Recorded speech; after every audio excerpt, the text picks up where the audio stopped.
नमस्कार, मैं हूं मनोज सिंह और आप देख रहे हैं Vikramshila academy Lucknow YouTube channel.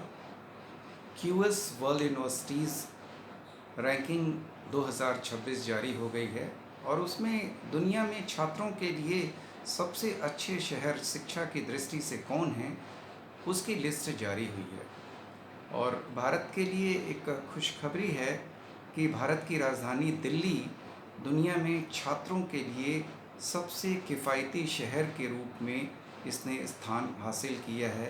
Affordability index में प्रथम स्थान पर विश्व में है और 96.5 अंक इसको मिले हुए हैं। और निश्चित रूप से दुनिया के तमाम छात्र अब आकर्षित होंगे जो कम बजट में या किफ़ायती शिक्षा ग्रहण करना चाहते हैं, वे भारत आ सकते हैं, दिल्ली में शिक्षा ग्रहण कर सकते हैं।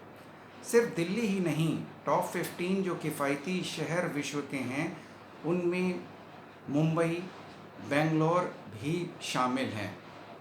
इसी प्रकार से अगर छात्रों के लिए सबसे अच्छे भारतीय शहरों की हम बात करें तो उसमें मुंबई को सबसे बेहतर शहर माना गया है। मुंबई के बाद बेंगलोर है, दिल्ली है, चेन्नई, इनको बेहतर शहरों के तौर पर लिया गया है। बेसिकली ये जो इंडेक्सिंग है, क्यूएस बेस्ड स्टूडेंट रैंकिंग है, वो प्रतिवर्ष निकाली जाती है। क्वारेली साइमंड्स द्वारा प्रकाशित होती है और इसमें कई संकेतक होते हैं जो मुख्यतः शिक्षा और छात्रों की दृष्टि से बहुत उपयोगी होते हैं। विश्वविद्यालयों के लिए तो उपयोगी होते ही हैं, छात्रों के लिए, अभिभावकों के लिए बहुत उपयोगी होते हैं। और इस जो रैंकिंग है उसके आधार पर छात्र निर्णय लेने में छात्रों को आसानी होती है कि वे किस देश में शिक्षा ग्रहण कर सकें। इस जो जो रैंकिंग आई है, क्यूएस रैंकिंग जो आई है, इसमें मुख्य रूप से किन चीज़ों पर ध्यान दिया जाता है? तो ऑब्वियसली अगर शिक्षा है तो शैक्षणिक प्रतिष्ठा को प्रथम स्थान पर रखा जाता है, यानी प्रतिष्ठा कितनी है शिक्षा को लेकर के किस शहर की।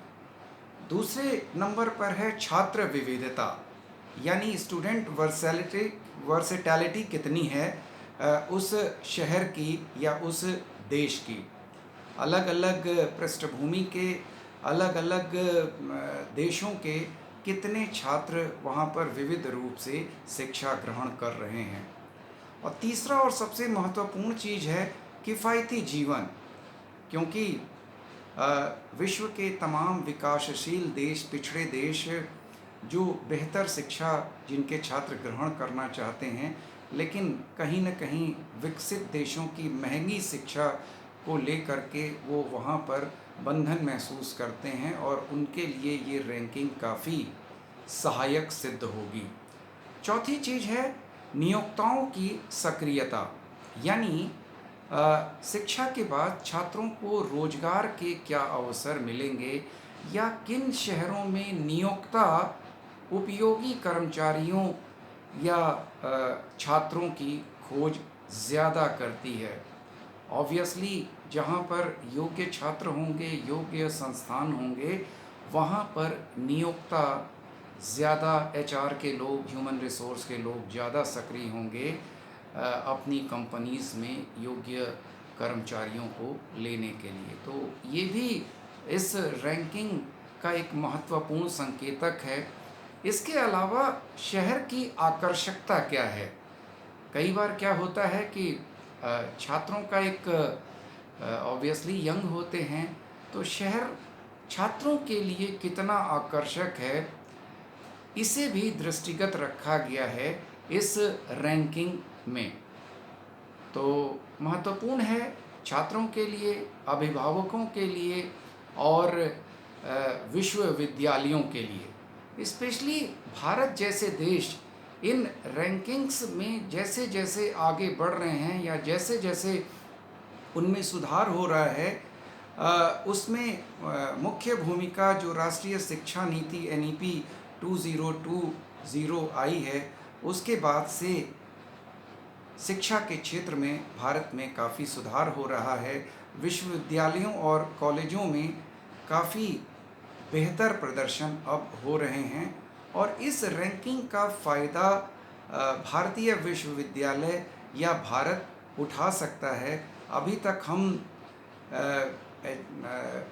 मेडिकल टूरिज़्म के क्षेत्र में हम विदेशी मुद्रा कमा रहे थे, लेकिन अब इन रैंकिंग्स का फ़ायदा उठा सकते हैं हम, इन रैंकिंग का प्रचार प्रसार कर सकते हैं हम और विदेशी छात्रों को ज़्यादा से ज़्यादा भारत से जोड़ा जा सकता है। भारतीय शिक्षा का अंतर्राष्ट्रीयकरण किया जा सकता है और स्टडी इन इंडिया के लिए विदेशी छात्रों को हम प्रेरित कर सकते हैं कि वे आएं और उच्च स्तर की शिक्षा किफ़ायती दरों पर या किफ़ायती फ़ीस में, किफ़ायती रहन सहन में वो हासिल करें। तो ये वैश्विक स्तर पर जिस तरीके से अभी आप लोगों ने देखा, रूस और यूक्रेन के युद्ध के बाद भारत के तमाम लोगों को पता चला कि भारत से तमाम छात्र यूक्रेन पढ़ाई करने जाते हैं, विशेषकर मेडिकल की पढ़ाई करने। अभी जब ईरान पर हमला हुआ या चीन में जब कोरोना का प्रकोप हुआ, उस समय भी तमाम भारतीय छात्र वहाँ पर शिक्षा ग्रहण के लिए जाते हैं। यूरोपीय देशों में, अमेरिका में भारतीय छात्र जाते हैं। अब इन रैंकिंग्स का फ़ायदा उठा करके भारत सरकार स्टडी इन इंडिया के लिए विदेशी छात्रों को प्रेरित कर सकती है और भारतीय छात्रों को यहाँ पर रोक सकती है, जिससे कि अधिक से अधिक विदेशी मुद्रा भारत में आ सके और भारत में शिक्षा का स्तर और शैक्षणिक संस्थानों का स्तर बढ़ सके और भारत वैश्विक शिक्षा के रूप में एक बड़ा केंद्र बन सके। तो ये क्यूएस जो यूनिवर्सिटीज़ की जो रैंकिंग है या छात्रों के लिए जो ये रैंकिंग दी गई है, ये काफ़ी महत्वपूर्ण भूमिका निभा सकती है स्टडी इन इंडिया के लक्ष्य को हासिल करने के लिए। तो आज इस वीडियो में बस इतना ही। अगले वीडियो में हम लोग फिर से किसी नए मुद्दे पर चर्चा करेंगे। आपसे अनुरोध है कि Vikramshila academy Lucknow YouTube channel को अधिक से अधिक सब्सक्राइब करें, लाइक करें, शेयर करें। नमस्कार, जय हिंद, जय भारत।